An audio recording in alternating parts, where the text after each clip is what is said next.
Oke, di sini gue tidak mencari siapa yang salah, siapa yang benar, dan siapa yang harus disalahkan. Semua sudah terjadi dan sekarang saatnya kita mencari solusi.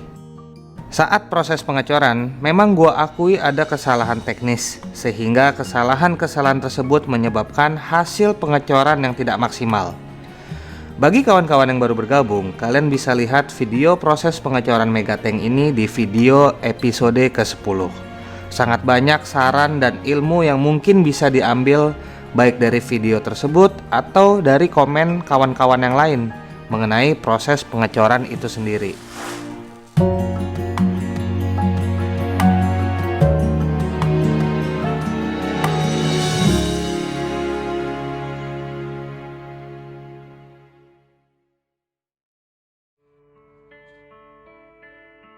Dengan hasil pengecoran seperti ini akan timbul biaya-biaya lainnya untuk memperbaiki apa yang sudah ada ini. Dinding Megatank ini memiliki total ketebalan 25 cm dengan selimut beton setebal 2,5 cm bagian dalam dan 2,5 cm bagian luar. Dinding Megatank ini kita cor menggunakan mutu beton K300. Secara umum, dinding bagian luar sebelah kiri ini hasilnya masih bisa dibilang ya lumayan lah ya. Dan beberapa bagian yang bopeng kita langsung grouting dengan menggunakan Sika Grout 215. Berbeda dengan dinding luar bagian kanan.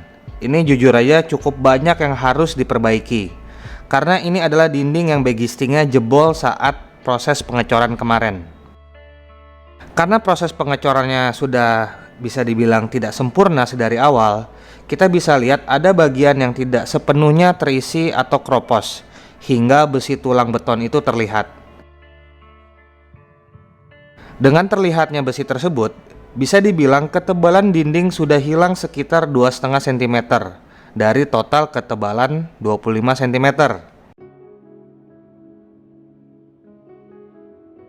Kemudian untuk dinding pembatas antar kolam dan filter, ini yang paling parah sih sebenarnya. Setelah begisting dicopot dan gue melihat hasil yang ada, ini gue bener-bener langsung lemes sih guys. Jujur aja ke kalian ya. Setelah melihat hasil yang ada, gue langsung panggil beberapa rekanan gue yang memang kerja di bidang konstruksi. Gue langsung minta pendapat mereka mengenai bagaimana sih solusi dari permasalahan yang ada sekarang ini. Jadi singkat cerita, langkah yang akan gue ambil untuk memperbaiki semua ini itu adalah dengan cara menggrouting bagian-bagian yang kropos. Dan beberapa bagian yang cukup dalam ini akan kita injeksi. Disinilah akan timbul biaya-biaya yang bisa dibilang ya cukup lumayan ya. Ya hanya untuk memperbaiki semua ini guys. Jadi sekali lagi di sini kita tidak mencari siapa yang salah dan siapa yang harus disalahkan. Gua sebagai owner harus bisa berpikir untuk mencari solusi. Karena ini barang udah jadi. Jadi kalau gua mau salahin si A, salahin si B, salahin si C, itu tidak akan mengubah apa yang sudah terjadi.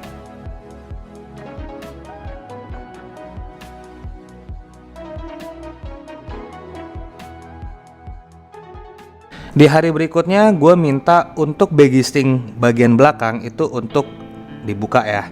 Gue pengen lihat hasilnya seperti apa, dan setelah dibuka hasilnya masih oke lah ya. Hanya di sudut ini yang hasilnya cukup mengecewakan ya, karena ini berhubungan dengan dinding sebelah kanan yang saat pengecoran itu sempat jebol.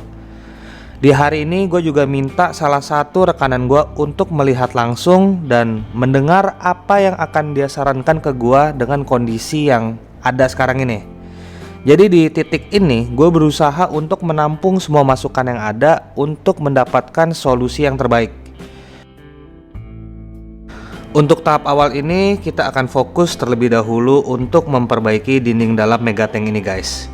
Namanya barang udah cacat dan tidak lagi sempurna. Jadi sekarang tugas kita hanya bisa memaksimalkan potensi yang ada. Dari semua hal yang harus diperbaiki, dinding pembatas antara kolam dan filter ini emang yang paling parah. Jadi ini yang benar-benar buat gua pusing, tapi masih bersyukur. Kenapa? Karena bersyukurnya itu karena yang paling parah itu hanya dinding pembatas antara kolam dan filter. Jadi kalaupun nanti rembes atau apa, dinding pembatas ini dia tidak terlalu menahan tekanan air. Selama air di dalam kolam dan air di dalam filter itu tingginya sejajar, dia tidak terlalu menahan bobot air yang cukup signifikan. Berbeda dengan dinding sekeliling megatank yang dia benar-benar menjadi tumpuan untuk menahan air. Jadi di balik musibah ini gue masih bisa bersyukur karena bagian yang paling parah itu bukan bagian yang paling penting. Nah, dan kalau kalian bertanya, bapak-bapak ini siapa sih dari tadi? Mereka ini adalah tim Fosroc.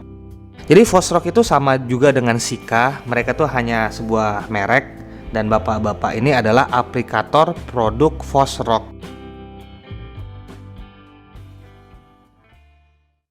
Keesokan harinya, Pak Arif, manajer dari Fosroc, datang langsung ke lokasi untuk melihat kondisi. Jadi kemarin itu dia nggak bisa datang karena beliau itu ada meeting. Jadi hari ini beliau berkesempatan untuk datang langsung ke lokasi dan melihat langsung apa-apa saja yang akan dikerjakan. Pak Arif memberikan gue beberapa solusi untuk perbaikan dan proses perbaikan dinding-dinding yang kropos ini.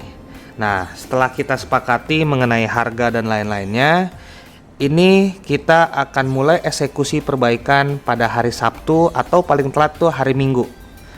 Dan diestimasi proses pekerjaan ini akan memakan waktu sekitar 5 hingga 7 hari kerja.